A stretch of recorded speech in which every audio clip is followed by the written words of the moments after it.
या ठिकाणी वानखडे सरांचा सत्कार होतोय। वानखडे सरांसाठी आपण सगळे वानखडे सरांना ओळखता आहात। वानखडे सरांच्या संपूर्ण पोलीस भरतीमध्ये, पोलीस प्रशासनामध्ये अधिकारीपासून ते कॉन्स्टेबल पर्यंत आहे।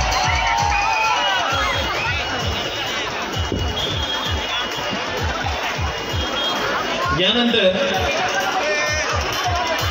जे आपल्या सार्वजनिक जयंती उत्सव समितीचे सचिव तर आहेत, या बुलढाणा शहरामध्ये गेल्या 28 वर्षापासून जे वयोवृद्ध आणि वार्धक्याने आणि आजाराने ग्रस्त असलेले लोक आहेत त्यांची आरोग्याची सेवा करतात, शुश्रूषा करतात। घरोघरी जाऊन आरोग्याची सेवा करण्याचं काम आमचे विनोद भाऊ इंगळे करतात। मी जयंती उत्सव समितीचे अध्यक्ष आमचे राहुलजी कासारे आणि त्यांच्या संपूर्ण टीमला विनंती करतो का त्यांचा विशेष सत्कार करण्यात यावा आणि लगेच प्रास्ताविकासाठी कुणाल भाऊ पैठणकर यांना आमंत्रित करतो।